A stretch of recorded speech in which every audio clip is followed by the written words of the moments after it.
Guys, मेरा नाम है राहुल राठौड़ और आप देख रहे हैं राहुल राठौड़ ऑफिशियल चैनल। इस चैनल पर आप सबका वेलकम है। तो आज अपन डिस्कशन करने वाले हैं एंटीबॉडीज़ के बारे में कि एंटीबॉडीज़ क्या होती हैं, हमारा शरीर है जो इम्यून रिस्पॉन्स है किस प्रकार से करता है, इम्यून सिस्टम क्या होता है, किस प्रकार की एंटीबॉडी होती है, कौन कौन सी टाइप्स होते हैं एंटीबॉडी के बारे में, तो वो अपन देखने वाले हैं। तो इस आप कंटिन्यू बने रहेंगे। मैं आशा करूँगा कि आप वीडियो पे कंटिन्यू बने रहेंगे और प्लीज़ आए हैं तो पूरा वीडियो देख के ज़रूर जाए। ठीक है, आगे बढ़ते हैं अपन। तो अभी ज़्यादा पिक्चर नहीं दिखा पाऊँगा मैं, due to reason of the अब फेस पूरा दिखाना पॉसिबल नहीं है अभी। ठीक है, आगे बढ़ते हैं अपन।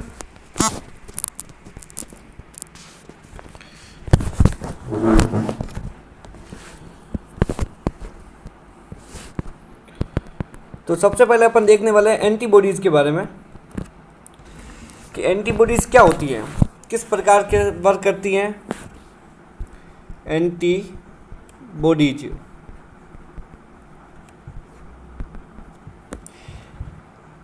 तो रियल में देखा जाए तो एंटीबॉडी जो होता है एक प्रकार की स्पेसिफिक ग्लाइकोप्रोटीन है। रियल में तो एक एंटीबॉडी एक प्रकार का प्रोटीन है। एंटीबॉडी एक प्रकार का प्रोटीन है जो हमारे क्या है, हमारे शरीर में जब कोई बैक्टीरिया या वायरल इन्फेक्शन हो जाता है तो हमारा कभी कभी क्या होता है, एक शरीर खुद बनाता है और कभी कभी क्या होता है अपन को रेडीमेड एंटीबॉडी भी एंटर करवानी पड़ती है। तो रियल में देखा जाए एंटीबॉडी एक प्रकार का स्पेसिफिक प्रोटीन होता है जो कि बी लिम्फोसाइट की सरफेस पर पाया जाता है। जो बी लिम्फोसाइट कोशिकाएं होती हैं उसकी सतह पर पाए जाने वाला क्या होता है, एक ग्लाइकोप्रोटीन होता है। और एक्टिव बी प्लाज्मा सेल्स द्वारा ब्लड में इनको प्रवाहित भी किया जाता है। एक्टिव बी प्लाज्मा सेल्स क्या होती हैं, बी लिम्फोसाइट क्या होती हैं, वो मैं आपको स्टेप बाय स्टेप बताने भी वाला हूँ। तो मैं ये कहना चाहता हूँ कि सबसे पहले अपन लिख देते हैं, थोड़ा लिखना भी ज़रूरी है। तो एंटीबॉडी जो होती है वो क्या होती है, आपकी स्पेसिफिक ग्लाइकोप्रोटीन है। स्पेसिफिक क्या है, ग्लाइकोप्रोटीन है जो आपका बी लिम्फोसाइट की सरफेस पर पाई जाती है। कहाँ पाई जाती है ये आपकी बी लिम्फोसाइट की सरफेस पर,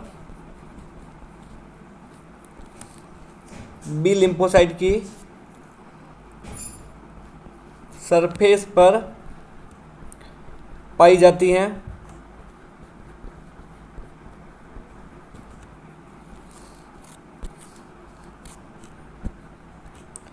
और जो आपकी जो ये एंटीबॉडी होती है जो आपको पता है ब्लड के अंदर होती है, तो ब्लड के अंदर इस प्रकार से अपने आप तो होती नहीं है, किसी के द्वारा इसको प्रवाहित किया जाता होगा। तो एक्टिव बी प्लाज्मा सेल्स के द्वारा ब्लड में इसको प्रवाहित किया जाता है।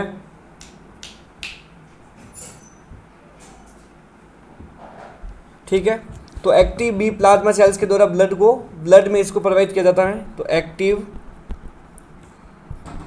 बी प्लाज्मा सेल्स के द्वारा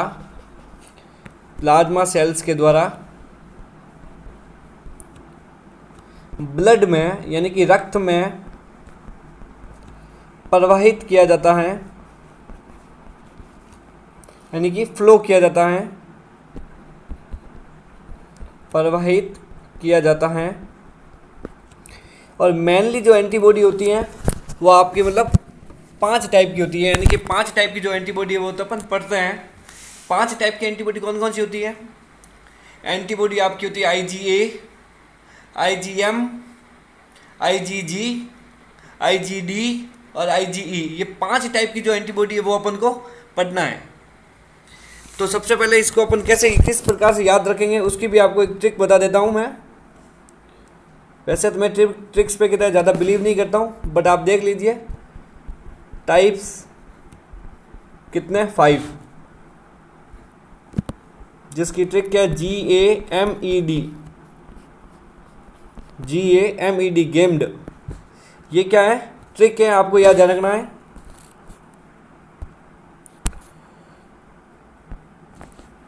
जैसे आपकी सबसे पहले क्या आएगा आपका IgG, IgA, IgM, IgE और IgD।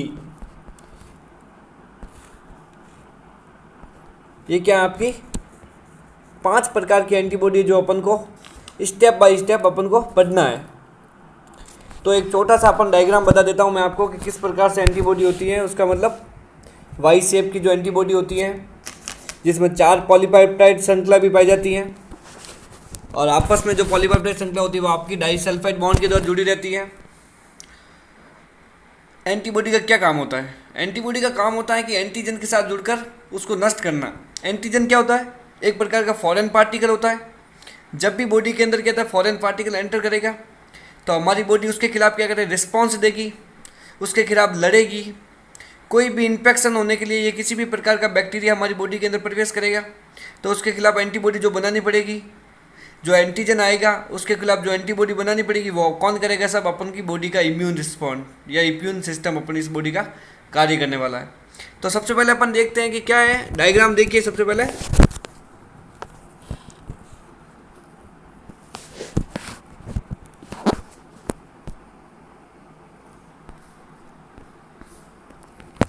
ठीक है, तो डायग्राम देखिए सबसे पहले किस प्रकार से एक डायग्राम बना रहा हूं मैं।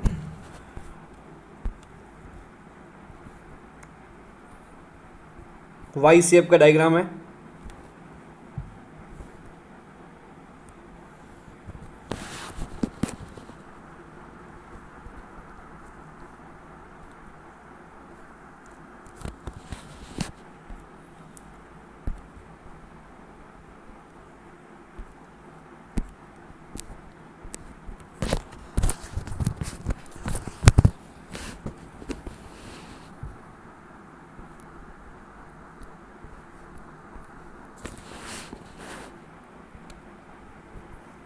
प्लीज़ आप पूरा मतलब वीडियो पूरा देखें ताकि आपको समझ में आएगा किस प्रकार से एंटीबॉडी वर्क करती है, क्या होता है इम्यून सिस्टम क्या होता है।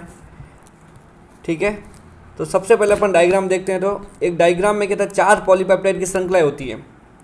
फर्स्ट, सेकेंड, थर्ड और फोर्थ आपको दिख रहा होगा, 4 पॉलीपेप्टाइड की श्रृंखला है।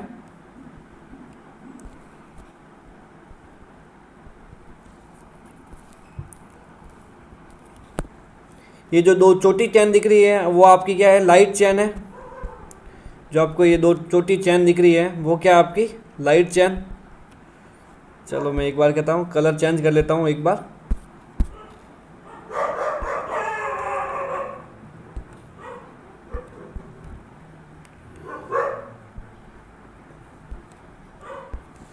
ये जो कलर चेंज करके लिख देता हूँ मैं। ये जो चोटी चैन है वो क्या है आपकी एक लाइट चैन,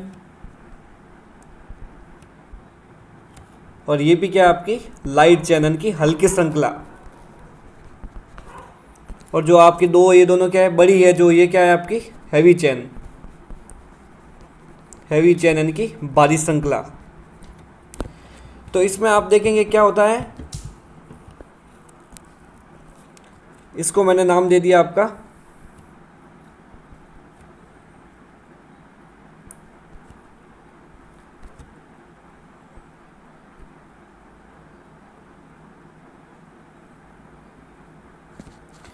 ये जो लाइट चैन है, तो लाइट चैन का क्या है, ये वेरिएबल पार्ट है।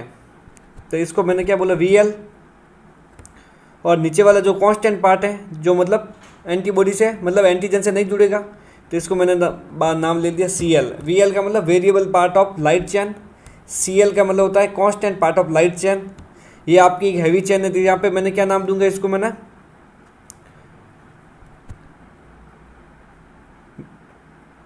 Variable part of heavy chain and VH. और इसको मैंने नाम दे दिया वेरिएबल, इसको मैंने नीचे वाला कांस्टेंट पार्ट है तो मैं क्या लिखूंगा इसका constant part of heavy chain. ये भी आपका constant part of heavy chain. ऊपर वाला पार्ट है जो आपका कहता है variable part of heavy chain, sorry हाँ variable part of heavy chain. ये क्या हो जाए आपका variable part of light chain. ये क्या होगा आपका constant part of light chain. क्या मतलब वेरिएबल पार्ट है, कांस्टेंट पार्ट है? अरे भाई साहब, ये है कि जो कांस्टेंट पार्ट है वो कभी भी एंटीजन से नहीं जुड़ता है। अगर मैं कहता हूँ कि अगर कोई भी आपका एक फॉरेन पार्टिकल या कोई एंटीजन है, इस एंटीजन से अगर कोई आगे एंटीबॉडी जुड़ेगी, इस एंटीजन से अगर एंटीबॉडी अगर जब जुड़ेगी तो कौन सा भाग जुड़ेगा एंटीबॉडी का? वेरिएबल भाग, परिवर्ती भाग जो होता है वो कहता है एंटीजन से जाके जुड़ेगा। तो ये सब क्या है, एंटीजन बाइंडिंग। एंटीजन के साथ अगर जो पार्ट क्या होगा जुड़ेगा तो ये वाला पार्ट क्या कहलाएगा आपका एंटीजन बाइंडिंग एरिया। ठीक है, तो मैंने क्या बोला, ये जो ऊपर वाला भाग है एंटीजन बाइंडिंग एरिया, और नीचे वाला जो भाग होगा उसको अपन FC कह देंगे। ये जो भी कांस्टेंट वाला भाग होगा ना उसको अपन FC का मतलब फ्रेगमेंट ऑफ क्रिस्टलाइजेशन। FC का मतलब होता है फ्रेगमेंट ऑफ क्रिस्टलाइजेशन।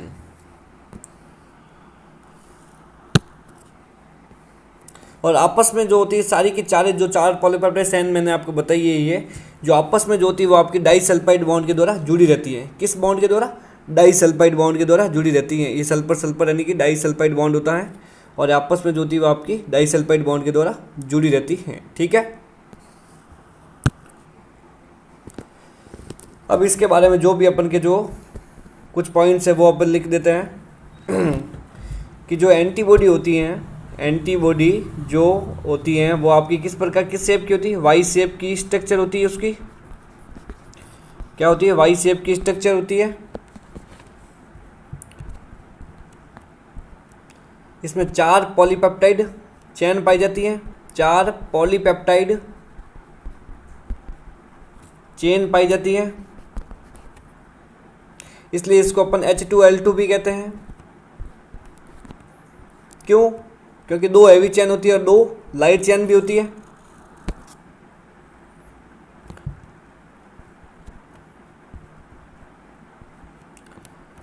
चारों पॉलीपेप्टाइड श्रृंखला जो होती है वो आपस में किस बॉन्ड के द्वारा जुड़ी रहती है? डाइसल्फाइड बॉन्ड के द्वारा।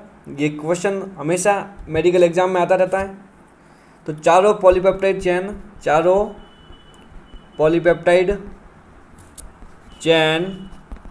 आपस में डाइसल्फाइड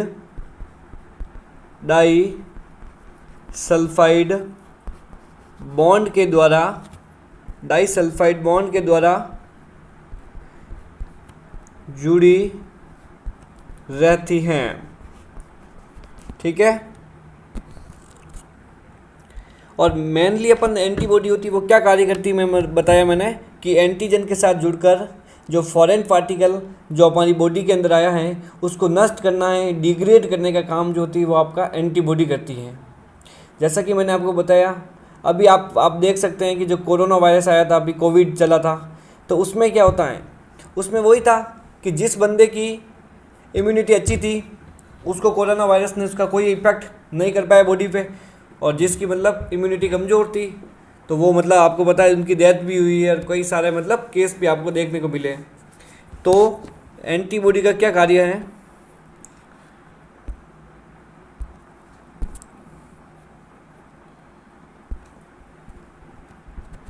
एंटीबॉडी एंटीजन के साथ जुड़कर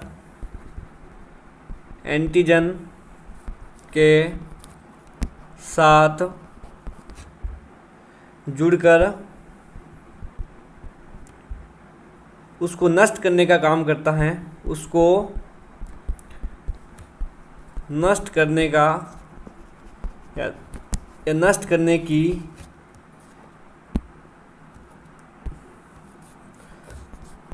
नष्ट करने का कार्य करती हैं, नष्ट करने का कार्य करती हैं।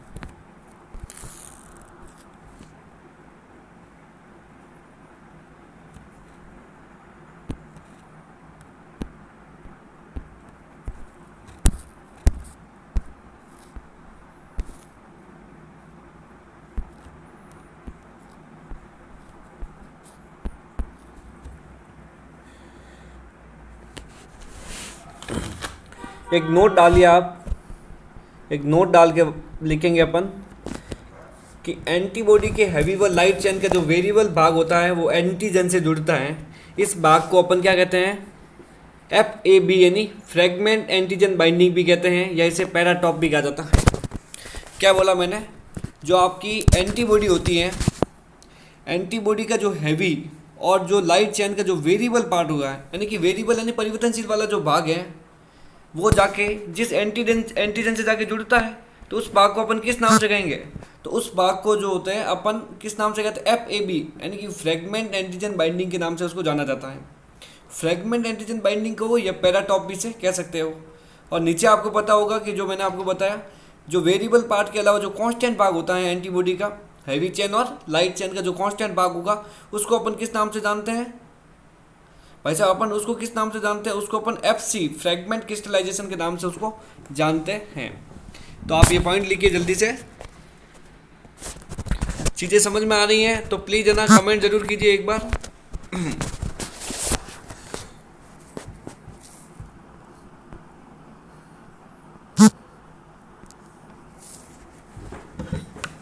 क्या नोट है?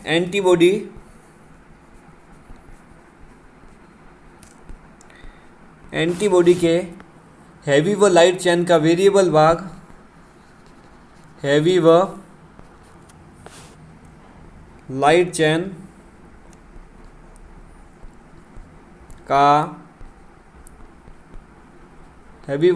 का वेरिएबल भाग एंटीजन से जुड़ता है, एंटीजन से जुड़ता है। इस भाग को अपन क्या कहते हैं? इस भाग को FAB यानी कि फ्रेगमेंट एंटीजन बाइंडिंग, या इसे पैराटॉप के नाम से जाना जाता है, पैराटॉप कहते हैं। ठीक है, आगे बढ़ते हैं अपन।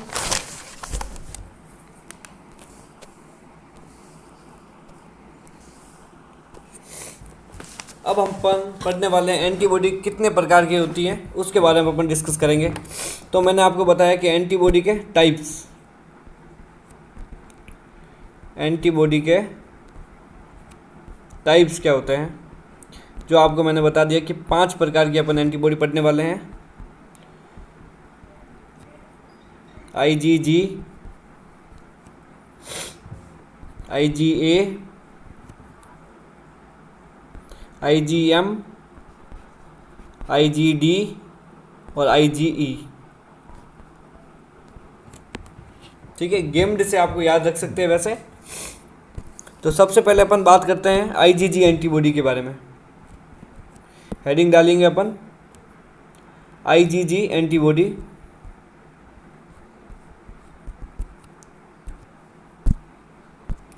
इसके बारे में अपन क्या देखेंगे कि ये जो एंटीबॉडी होती है, इसका जो वजन होता है वो कितना होता है आपका? 150 किलो डाल्टन। 150 किलो डाल्टन भी कह सकते हैं, या अपन 150 यानी कि 1,50,000 डाल्टन भी इसको कहा जाता है। ठीक है, किलो डाल्टन को डाल्टन में आपको कन्वर्ट करना आता ही है। ठीक है, ये सब हमें बताने की ज़रूरत भी नहीं है वैसे। तो या तो मैं क्या लिखूंगा इसको 150 किलो डाल्टन या 150 डाल्टन भी इसको लिख सकते हैं। सर्वाधिक मात्रा में उपस्थित एंटीबॉडी कौन सी होती है? आपकी IgG होती है। सर्वाधिक मात्रा में उपस्थित एंटीबॉडी, सर्वाधिक मात्रा में उपस्थित एंटीबॉडी कौन सी होती है? आपकी IgG। और ये सबसे छोटी एंटीबॉडी होती है। सबसे छोटी एंटीबॉडी कौन सी होती है? सबसे छोटी एंटीबॉडी, सबसे छोटी एंटीबॉडी होती है आपकी IgG, क्योंकि इसमें क्या होता है आपका एक ही मतलब सिंगल यूनिट होती है उसमें। मतलब एंटीबॉडी के मोनोमर से मिलकर बनी होती है, बहुत सारे मोनोमर मिलकर पॉलीमर बनाते हैं।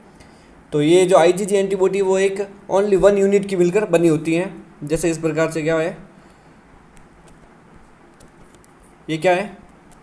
ये इसका मोनोमर फॉर्म है। तो कैसी होती है? ओनली 1 यूनिट होती है इसमें, ओनली 1 यूनिट। ठीक है, और ये जो IgG एंटीबॉडी होती है, प्लेसेंटल क्रॉस एंटीबॉडी भी इसे कहते हैं अपन। क्या होता है ये? प्लेसेंटल क्रॉस एंटीबॉडी, क्योंकि ये प्लेसेंटा को क्रॉस करके शिशु के, मतलब शिशु को प्रतिरक्षा प्रदान करने के लिए ये प्लेसेंटा को क्रॉस करने वाली एंटीबॉडी होती है। अगर सवाल आ जाता है कि प्लेसेंटा को क्रॉस क्यों करती है, बाकी आप जितनी भी एंटीबॉडी पढ़ेंगे IgA, IgM, IgD, IgE, ये सारी जो होती है वो प्लेसेंटा को क्रॉस नहीं करेगी, परंतु IgG एक प्रकार की ऐसी एंटीबॉडी होती है जो क्या करती है, प्लेसेंटा को क्रॉस करती है। क्यों? क्योंकि ये सबसे छोटी प्रकार की, मैंने आपको बताई क्यों, क्योंकि ये सबसे छोटी एंटीबॉडी होती हैं।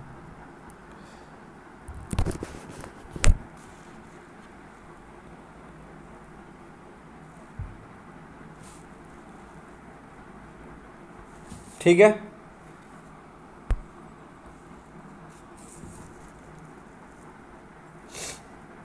एक 2 मिनट है ना, रुकिए आप।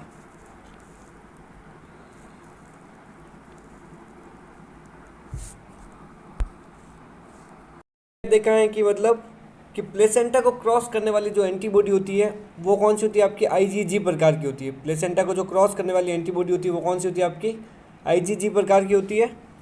तो अभी अपन देखते हैं कि किस प्रकार से, मतलब बाकी स्टेप बाय स्टेप भी देख रहे हैं अपन।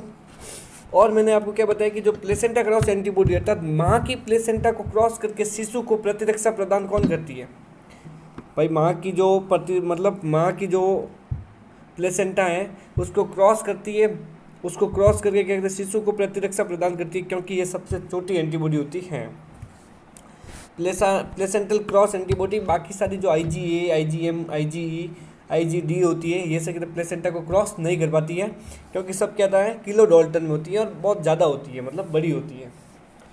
और क्या करती है, कॉम्प्लीमेंट सिस्टम को भी एक्टिव करने का काम कौन करती है, कॉम्प्लीमेंट सिस्टम को एक्टिव करने का काम भी कौन करती है, IgG प्रकार की एंटीबॉडी करती है। कॉम्प्लीमेंट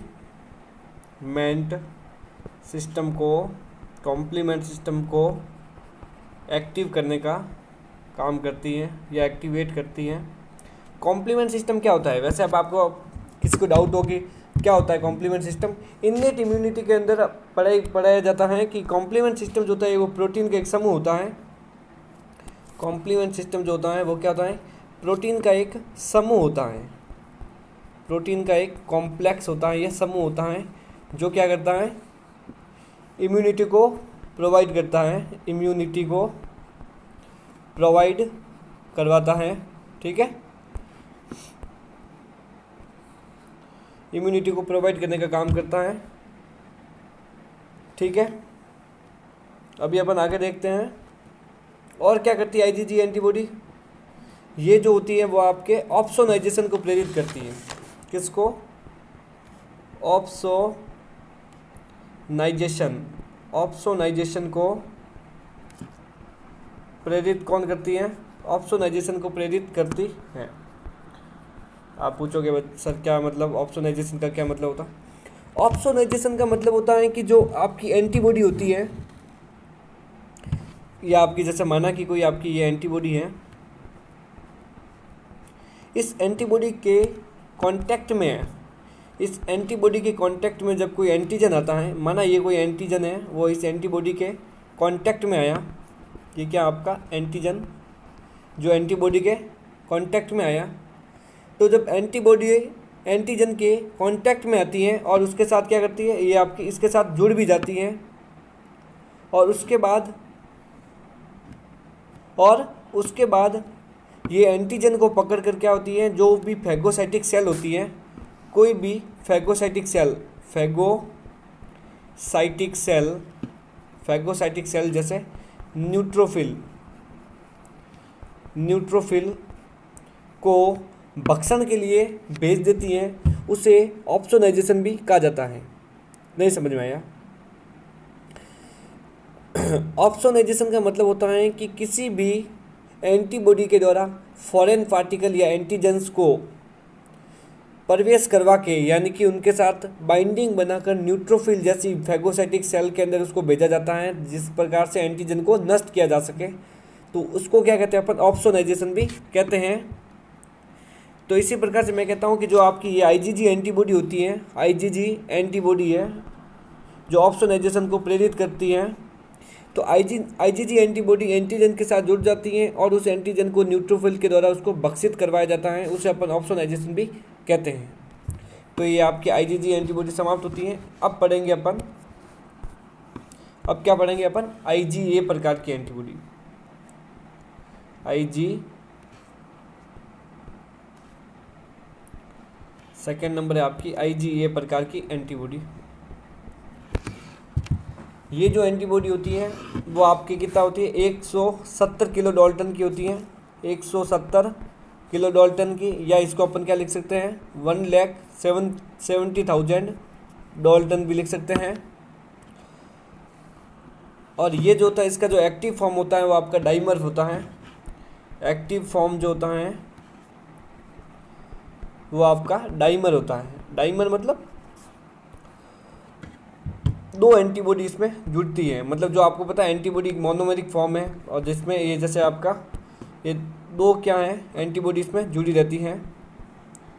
ये इस प्रकार से दो एंटीबॉडी जुड़ी हुई है, और उसमें एक क्या होता है एक्स्ट्रा आपकी कहते हैं जे पेप्टाइड भी होता है। ये क्या है, जे पेप्टाइड की चेन होती है, ठीक है। जे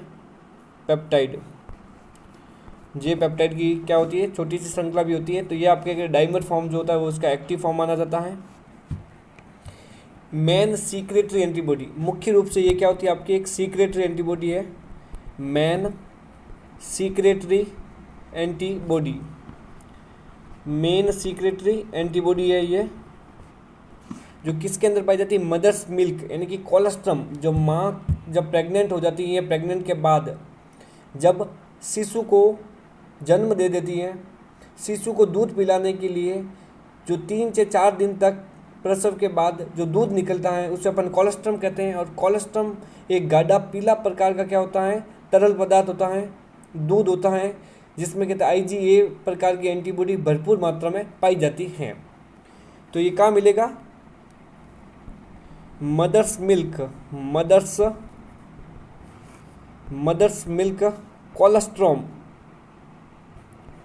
mother's milk colostrum and saliva के अंदर भी क्या पाई जाती है आपकी IgA एंटीबॉडी पाई जाती है। स्लाइवा में लाइसोजाइम भी पाया जाता है जो बैक्टीरिया की सेल वॉल को नष्ट करने का काम करता है, ठीक है। उसके बाद अपन पढ़ते हैं IgM प्रकार की एंटीबॉडी। इसके बाद अपन क्या देखेंगे, IgM प्रकार की एंटीबॉडी।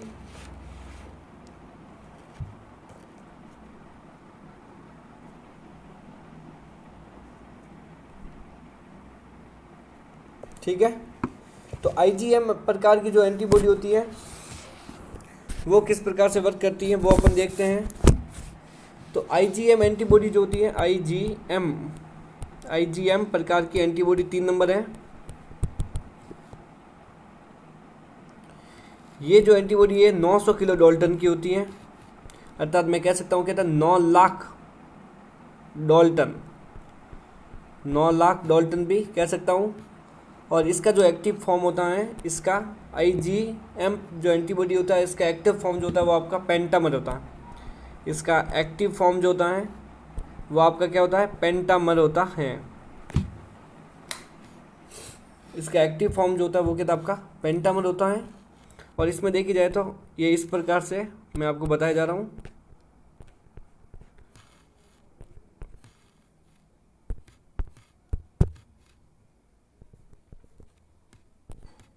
थोड़ी देर उठाओ,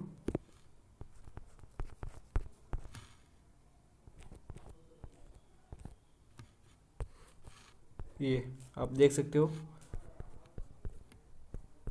ये क्या है, एक्टिव फॉर्म जो होता है वो आपका कहता है पेंटामर होता है। और इसमें और क्या होता है अलग से एक जे पेप्टाइड भी क्या होता है इसमें पाया जाता है। ये जो क्या है आपका जे पेप्टाइड है, जे पेप्टाइड, ठीक है। अब पॉइंट लिख देते हैं इसके क्या मेन पॉइंट है। सबसे भारी एंटीबॉडी है क्योंकि इसका 9 लाख डाल्टन क्या होता है वजन होता है, ये आप कह सकते हो क्या 900 किलो डाल्टन। तो सबसे भारी एंटीबॉडी है। और हमारे शरीर में कोई भी अगर इन्फेक्शन हो जाता है तो सबसे पहले विकसित होने वाली एंटीबॉडी कौन सी होती है आपकी, IgM एंटीबॉडी होती है। तो हमारे शरीर में सबसे पहले बनने वाली एंटीबॉडी कौन सी होती है आपकी IgM। हमारे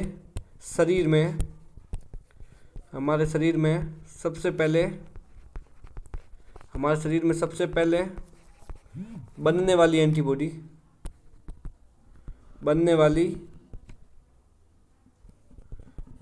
क्या है? एंटीबॉडी है।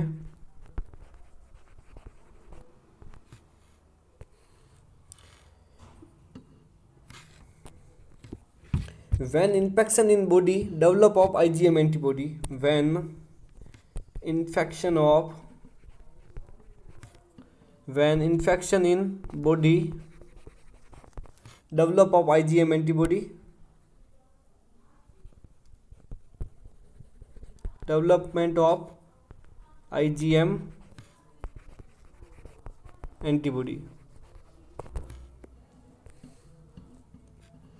ब्लड ग्रुपिंग के अंदर भी किसा है अपन जो आपको पता है जेनेटिक्स के अंदर ब्लड ग्रुपिंग पढ़ते हैं अपन, जैसे ब्लड ग्रुप 4 प्रकार के होता है, ए बी और ओ। तो मतलब ये जो ब्लड ग्रुपिंग होती है उसमें जो एंटी ए और एंटी बी जो एंटीबॉडी होती है वो भी क्या होती है? एक प्रकार की IgM प्रकार की एंटीबॉडी होती है। ब्लड ग्रुपिंग जिसको अपन ब्लड ग्रुपिंग एंटीबॉडी होती है ना आपकी, blood grouping antibody, blood grouping antibody जिसको अपन क्या कहते हैं? एग्लूटिनिन कहते हैं, जिसमें आपकी कौन सी आती है? एंटी ए और एंटी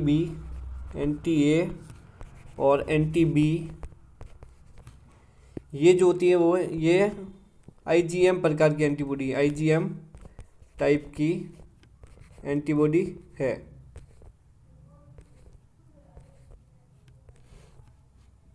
ठीक है।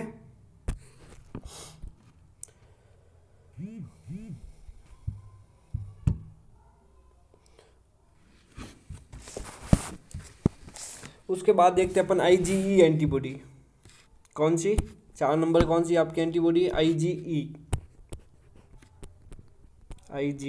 एंटीबॉडी, जिसको अपन कहते हैं एलर्जिक एंटीबॉडी भी कहते हैं। जब भी एलर्जी होती है तो IgE एंटीबॉडी हमारे शरीर में रोगाणुओं से लड़ने में सहायता करती हैं। तो IgE एंटीबॉडी होती है उसका 185 किलो डाल्टन, तो क्या हो गया आपका वजन, या आप कह सकते हो क्या 1,85,000 डाल्टन, 1,85,000 डाल्टन क्या हो जाएगा इसका वजन। एलर्जी के रिएक्शंस में IgE एंटीबॉडी क्या वर्क करती हैं आपकी, ये मैंने आपको मेन पॉइंट बताया इसका। एलर्जिक्स रिएक्शन में IgE एंटीबॉडी क्या करती है आपकी? वर्क करती हैं। एलर्जिक रिएक्शंस में IgE एंटीबॉडी जो होती है वो आपकी क्या है? वर्क करती हैं।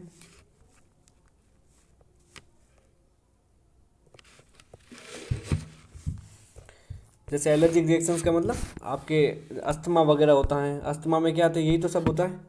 एग्जाम्पल लिख सकते हो आप, अस्थमा। ठीक है। IgD जो एंटीबॉडी है उसको अपन नहीं पढ़ेंगे, मतलब ठीक है 2-4 लाइनें लिखा देता हूँ, बट IgD एंटीबॉडी के बारे में आपको कुछ भी याद नहीं रखना है, क्योंकि ये जो एंटीबॉडी होती है वो आपकी एब्सेंट होती है। एब्सेंट का मतलब, अब मैंने क्या बोला था कि जो एंटीबॉडी होती है वो कहाँ पाई जाती है? आपकी बी लिम्फोसाइट के सरफेस पर, और बी लिम्फोसाइट के सरफेस पर पाई जाती है तो उसको क्या फिर बाद में क्या आता है? बाद में ह्यूमरल इम्यूनिटी वगैरह जो होती है वो उसको वापस क्या होती है? जो बी प्लाज्मा सेल्स होती थी वो उसको एक्टिव करने के लिए उस वहाँ से बी लिम्फोसाइट से हटा करके तब ब्लड में प्रोवाइड कर देती है, बट ऐसा नहीं होता है, मतलब ऐसा होता है बट IgD एंटीबॉडी होती ही नहीं है।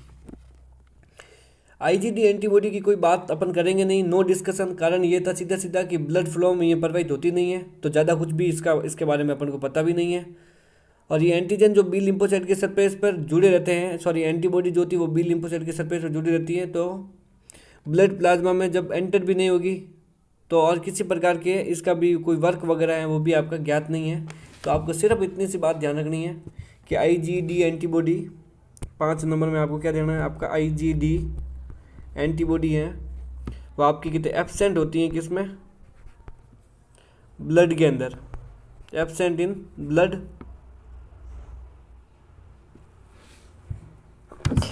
तो इसके लिए आपका इसका ना तो कोई वजन वगैरह कुछ भी याद भी रखने की ज़रूरत नहीं है। कारण क्यों है? क्योंकि ये बी लिम्फोसाइट की सरफेस पर नहीं पाई जाती है। बी लिम्फोसाइट की सरफेस पर, बी लिम्फोसाइट की सरफेस पर नहीं पाई जाती है। ठीक है,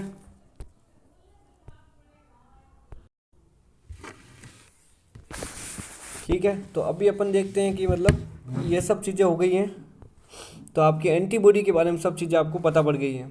अब अपन वापस आगे टॉपिक स्टार्ट करते हैं एडेप्टिव इम्यूनिटी के बारे में, कि एडेप्टिव इम्यूनिटी क्या होती है, इस बारे में अपन देखने वाले हैं। तो अपन हेडिंग डाल देते हैं adaptive immunity.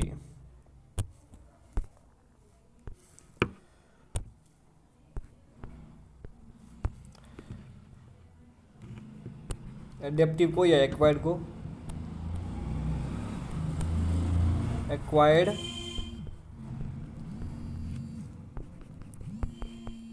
Acquired immunity. Acquired immunity में अपन क्या देखने वाले हैं,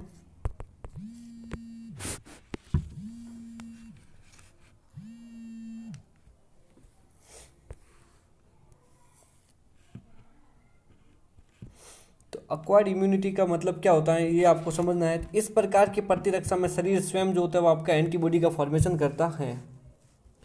ये एक प्रकार की ऐसी एंटीबॉडी है जिसमें बॉडी स्वयं क्या करेगी, आपका फॉर्मेशन करती है। तो मैं आपके लिखते हूँ क्या, पहले अपन पॉइंट लिख देते हैं इसके बारे में।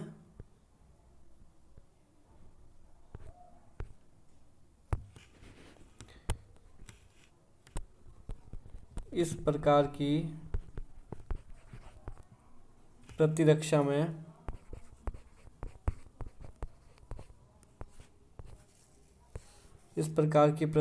में शरीर स्वयं एंटीबॉडी का फॉर्मेशन करता है।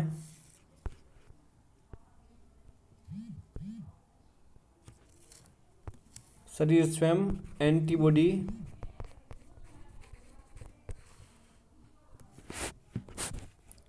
का निर्माण करता है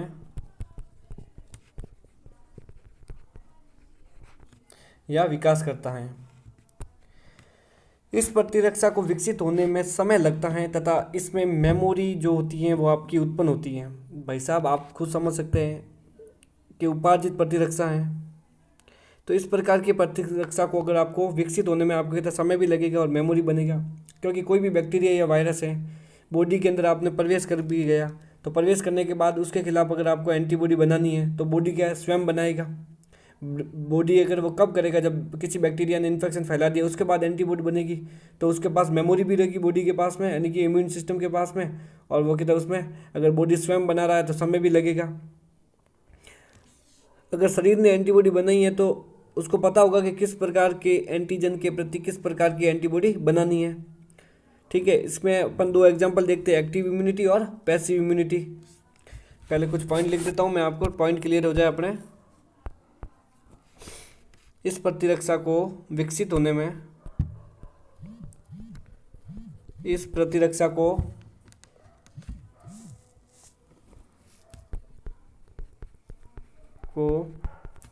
विकसित होने में,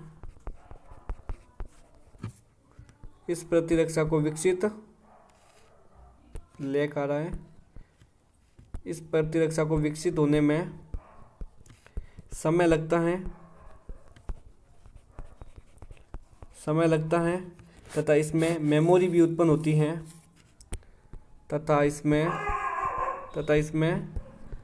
मेमोरी भी उत्पन्न होती है। मेमोरी भी क्या है, उत्पन्न होती है।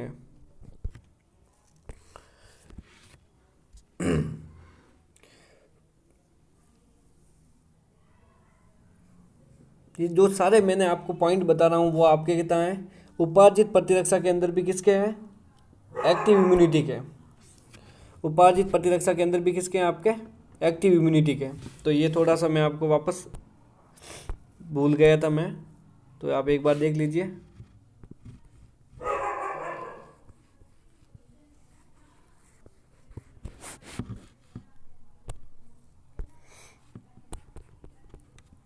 एक्वायर्ड का मतलब जो जन्म के बाद अपन जो अर्जित करते हैं उसे कहते हैं एक्वायर्ड इम्यूनिटी कहते हैं। एक्वायर्ड इम्यूनिटी जो दो प्रकार की होती हैं आपकी, एक्टिव और पैसिव। तो सबसे पहले अपन पढ़ते हैं एक्टिव इम्यूनिटी। एक्टिव इम्यूनिटी जो मैंने आपको बता दी हैं, ये सब पॉइंट एक्टिव इम्यूनिटी के हैं।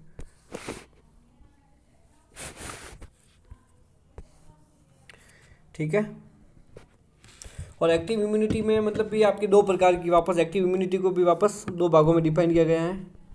एक्टिव इम्यूनिटी जो होती है वो भी आपकी कितनी दो प्रकार की होती है।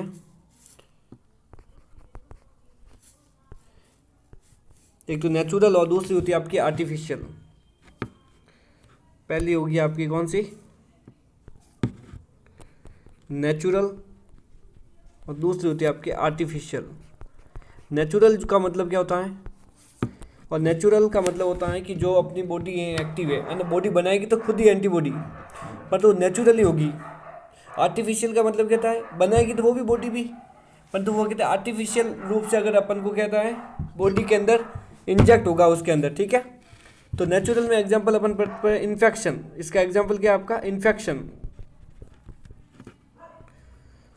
इसका एग्जांपल है आपका इन्फेक्शन। तो इन्फेक्शन के बारे में देखते हैं। तो इन्फेक्शन का मतलब होता है शरीर में अगर किसी भी टाइप का अगर इन्फेक्शन होगा, अगर आपका बैक्टीरियल है या वायरल है, ठीक है, शरीर में किसी भी टाइप का अगर बैक्टीरियल या वायरल इन्फेक्शन हो रहा है तो बॉडी स्वयं क्या, तो आपकी एंटीबॉडी बनाएगी। तो एक प्रकार का कहते हैं नेचुरल एक्टिव इम्यूनिटी का एग्जाम्पल है ये। और दूसरा अपन क्या पढ़ेंगे, आर्टिफिशियल। तो आर्टिफिशियल का मैं आपको एग्जाम्पल बताऊँ, वो है वैक्सीनेशन। वैक्सीनेशन वैसे क्या है, वैसे ध्यान से देखा जाए तो वैक्सीनेशन जो होता है वो किल्ड या एट्यूनेटेड प्रकार का एक एंटीजन इसमें यूज किया जाता है। और माना जैसे कोई आपका बैक्टीरियल रोग है, बैक्टीरिया का कोई रोग हो जाता है, तो अपन ने कोई वैक्सीन दे दी, तो उस वैक्सीन के अंदर क्या होगा, एट्यूनेटेड यानी कोई मरा हुआ या फिर आपका कोई जीवित यानी लाइव प्रकार का जो बैक्टीरिया होगा उसी को इसमें डालकर ही वैक्सीन को बनाया जाता है। ठीक है, जो आपको जिसको अपन टीके के रूप में कह सकते हैं। और वो क्या था, शरीर में खुद जाएगा और एंटीबॉडी बनाएगा। जैसे मैं आपको एग्जांपल के तौर पे बताना चाहता हूँ कि जैसे आपका कोरोना वायरस है, तो कोरोना वायरस है तो आपको पता है जिसने मतलब ज़िंदगी को जीना वैसे मुश्किल कर दिया इसने, और इसके खिलाफ जो वैक्सीन बनाई थी आपकी कोविड की वैक्सीन थी। तो ये मतलब वैक्सीन जो थी, उस वैक्सीन का जो प्रकार था उसमें भी क्या था, किल्ड और एट्यूनेटेड प्रकार का, मतलब क्या था, वायरस ही इसमें यूज किया गया था। और जो मतलब कहता है इन्फेक्शन, तो मतलब क्या है, शरीर में तो जाएगा परंतु इन्फेक्शन उत्पन्न नहीं करेगा। और इसमें जो एंटीबॉडी वगैरह जो होगी उसमें मेमोरी सेल्स भी बनती रहेगी। तो ये सब के था एग्जांपल किसके, आपके आर्टिफिशियल एक्टिव इम्यूनिटी के। अब पढ़ेंगे अपन पैसिव इम्यूनिटी। पैसिव इम्यूनिटी के क्या पॉइंट है वो देखते हैं अपन। सबसे पहले अपन हेडिंग डालते हैं second number, passive immunity. Passive immunity, passive immunity में क्या होगा, इस प्रतिरक्षा में पूर्व निर्मित यानी कि रेडीमेड एंटीबॉडीज का शरीर में इंसर्ट कराया जाता है। इस प्रतिरक्षा में क्या, इस प्रतिरक्षा में पूर्व निर्मित, इस प्रतिरक्षा में पूर्व निर्मित यानी कि रेडीमेड, पूर्व निर्मित यानी कि रेडीमेड यानी कि बनी बनाई प्रकार की एंटीबॉडी का यूज किया जाता है। एंटीबॉडी को शरीर में इंसर्ट किया जाता है। शरीर में क्या करेंगे अपन, इंसर्ट करेंगे, इंसर्ट करते हैं। ठीक है। और अगर आपको पता है कि जब कोई रेडीमेड एंटीबॉडी है, बनी बनाई अपन के शरीर के अंदर प्रवेश करवा रहे हैं, तो सीधी सी बात है ना, वो आपकी मेमोरी, वो तत्कालीन प्रभाव यानी इमरजेंसी कंडीशन में इसको अपन लगाएंगे, तो ये तत्कालीन प्रभाव ही दर्शाएगी। और इसमें कोई पैसिव है तो इसमें कोई मेमोरी बनने का चांस भी नहीं है। ठीक है, एग्जाम्पल से आपको बहुत अच्छे से समझ में आया, तभी तो आप ये लिखिए पॉइंट कि यह प्रतिरक्षा तत्कालीन प्रभाव में दर्शाएगी। यह प्रतिरक्षा तत्कालीन प्रभाव में दर्शाई जाती है। यह प्रतिरक्षा इमरजेंसी तत्कालीन यानी कि इमरजेंसी कंडीशन में दर्शाई जाती है, तत्कालीन प्रभाव में दर्शाई जाती है, प्रभाव में दर्शाई जाती हैं। और मेमोरी तो होगी नहीं, क्योंकि उस वक्त मेमोरी अगर कोई कंडीशन है, कोई अगर इमरजेंसी कंडीशन है तो वहाँ पर मेमोरी की रिक्वायरमेंट पड़ेगी नहीं, तो मेमोरी का इसमें यूज़ नहीं किया जाएगा। एग्जाम्पल से आपको अच्छे से और समझ में आएगा इसके एग्जाम्पल क्या क्या है। सबसे पहले अपन देखते हैं पैसिव इम्यूनिटी के example. Passive immunity, passive immunity के एग्जाम्पल में सबसे पहले अपन नेचुरल और दूसरा देखेंगे अपन आर्टिफिशियल। नेचुरल और दूसरा आपका आर्टिफिशियल।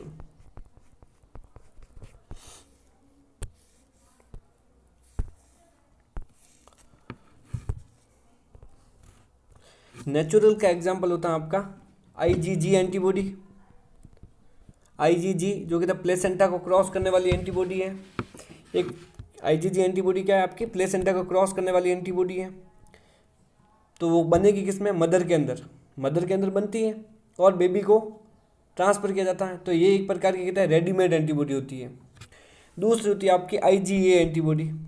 आईजीए एंटीबॉडी कहाँ पाई जाती है अपन ने, मदर्स मिल्क यानी कि कोलेस्ट्रॉम के अंदर पाई जाती है। तो बनती कहाँ है, माँ के अंदर।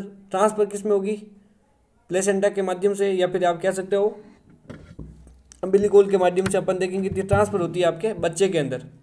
तो बच्चे को क्या मिल गई, आपकी रेडीमेड एंटीबॉडी बन गई, मतलब रेडीमेड एंटीबॉडी मिल जाती है। आर्टिफिशियल में अपन देखते हैं एक तो एटीएस मतलब anti tetanus serum, anti tetanus serum. तो ये जो होती है वो किस प्रकार का है, पैसिव प्रकार का। पैसिव में भी आर्टिफिशियल प्रकार का क्या है, एंटीबॉडी का एक प्रकार है। जब किसी अपन बैक्टीरिया या कोई भी बैक्टीरिया है, चोट लगने पर या टिश्यू में इंजरी हो जाती है, जब वो बैक्टीरिया बॉडी के अंदर चला जाता है, तो उस समय अगर वो इतने खतरनाक होते हैं कि वो बहुत जल्दी कहता है प्रभाव दर्शाना स्टार्ट कर देते हैं, शरीर में रिएक्शंस होनी स्टार्ट हो जाती है। इनसे बचने के लिए अपन एटीएस यानी एंटी टिटनस सीरम का इंजेक्शन भी लगाते हैं। तो ये सब किस में, आर्टिफिशियल के एग्जाम्पल में आएंगे। दूसरा होता है आपका anti venom injection. Anti venom injection. अब एंटी वेनम का इंजेक्शन या एंटी वेनम आपकी वैक्सीन लगाएंगे अपन, तो आप समझ पा रहे हो ना, एंटी वेनम का जब इंजेक्शन या कोई लगाएंगे तो वो आपकी इमरजेंसी कंडीशन में लगाई जाएगी। अगर किसी को भी सांप काट लिया है, तो अगर सांप काटने पर वो उसका जहर बहुत ज़्यादा जल्दी फैलता है, तो अपन रेडीमेड एंटी देंगे या फिर कोई बॉडी स्वयं बनेगा। बॉडी स्वयं तो बना नहीं पाएगा, वैसे कोशिश करेगा बॉडी, पर अपन को रेडीमेड एंटीबॉडी देनी पड़ेगी बॉडी को। तो एंटी वेनम इंजेक्शन और एंटी टिटनस सीरम जो होते हैं वो आपके दोनों एग्जाम्पल किसके आते हैं इसमें, दोनों के एग्जाम्पल क्या है इसमें, तो दोनों के आपके एग्जाम्पल होते हैं ये वाले आर्टिफिशियल के अंदर, ठीक है ना।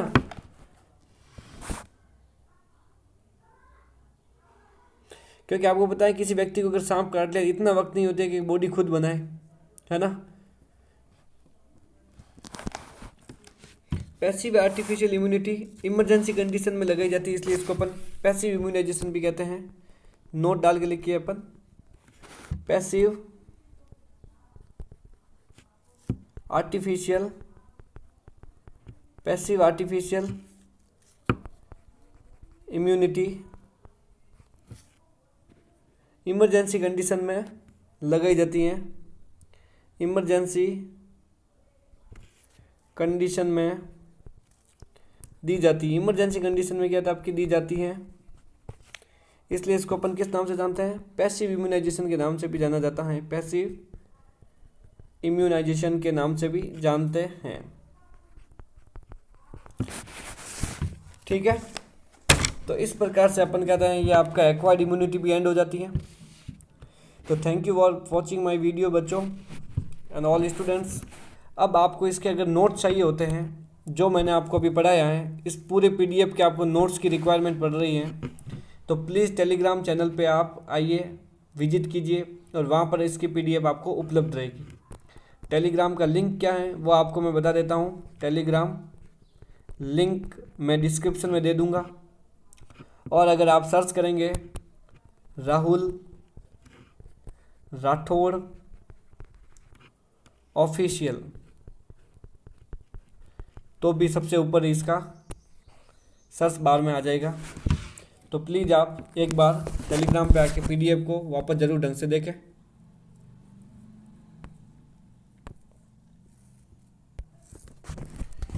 ठीक है गाइस, तो अभी थैंक यू वेरी मच। आपने अभी आज अपन ने किस बारे में डिस्कस किया, ये सारी चीज़ें मैं आपको एक बार में मतलब रीड आउट करवाना चाहूँगा। ठीक है, इसके लिए अभी अपन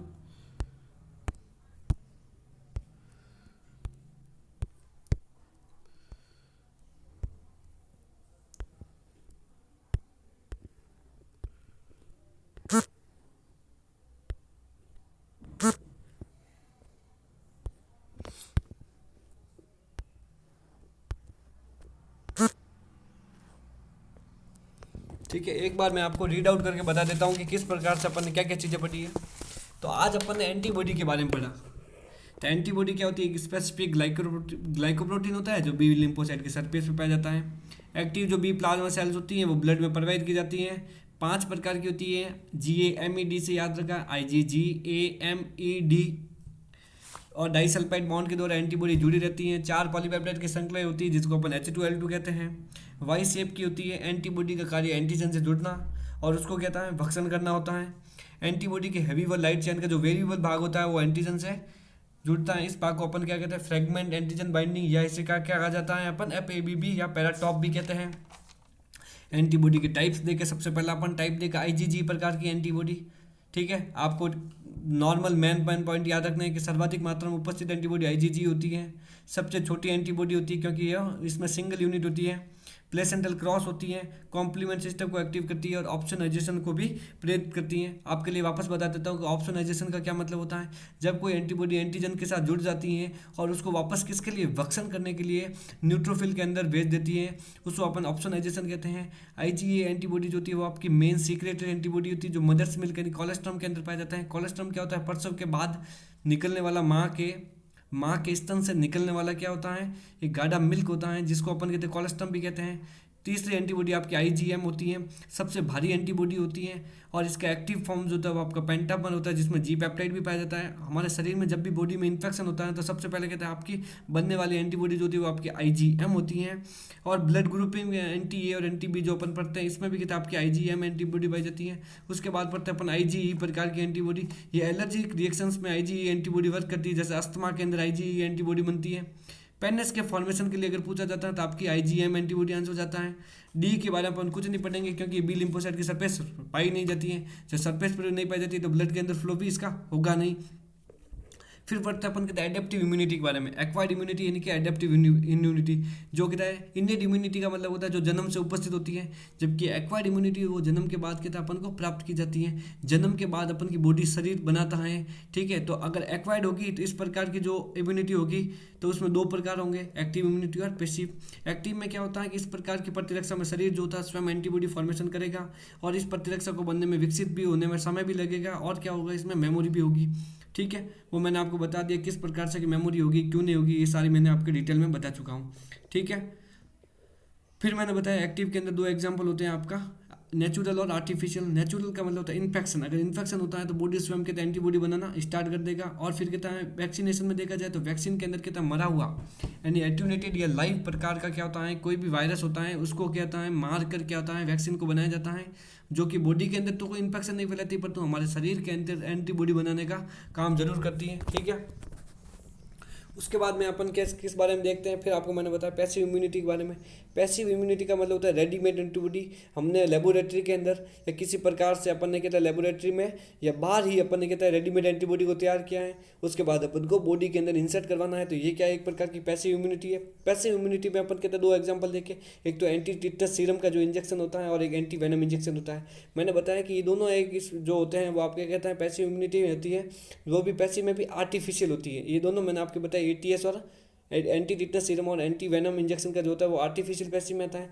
और नेचुरल में देखा जाता है तो नेचुरल में आपकी क्या थी IgA एंटीबॉडी या IgM एंटीबॉडी जो बच्चे को प्राप्त होती है किससे? माँ से। तो ये कहते हैं बनी बने एंटीबॉडी रेडीमेड एंटीबॉडी है, बच्चे को प्राप्त हो रही है। ठीक है, उसके बाद मैंने आपको क्या बताया कि पैसिव इम्यूनाइजेशन का मतलब होता है कि जो इमरजेंसी कंडीशन में क्या होती है एंटीबॉडी जो होती है इमरजेंसी कंडीशन में तत्कालीन कंडीशन में जिसको लगाया जाता है वो अपन कहता है पैसिव इम्यूनाइजेशन होता है। इस प्रकार से अपन ने ढंग से मतलब आपको जो भी कहेंगे आपके एंटीबॉडी के बारे में आपने बहुत अच्छे से पढ़ा। अगर मेरा वीडियो पसंद आया है तो प्लीज़ लाइक सब्सक्राइब और शेयर ज़रूर कीजिए। और किसी भी अगर कोई भी आपका नीट एस्पिरेंट है, एम्स का एस्पिरेंट है, या नर्सिंग से जुड़ा हुआ कोई भी हो, या आपको मतलब मेडिकल से जुड़ा हुआ कोई भी बंदा हो, और ये चैप्टर जो मैंने आपको बताया है वो आपके हर फील्ड में काम आने वाला है, तो प्लीज़ एक बार मतलब अगर वापस से आप ढंग से देखेंगे तो आपको वापस और भी समझ में आएगा। टेलीग्राम का लिंक भी मैंने लिखा है, राहुल राठौड़ ऑफिशियल, अगर ये देखोगे तो इस लिंक के अंदर आपको मतलब वहाँ पे जाते टेलीग्राम पे मेरे PDF भी नोट्स भी मिल जाएंगे। इसके अलावा जो मैं क्वेश्चन वगैरह डालता रहता हूँ वो भी आपकी प्रैक्टिस होती रहेगी। तो thank you very much and thanks a lot of very much, ठीक है। और आप आइए वापस अगली वीडियो, अगर वापस आप कमेंट बाजी कीजिए, कुछ भी गड़बड़ लगता है तो प्लीज़ कमेंट में ज़रूर बताइए। Thank you for watching my video guys, thanks a lot.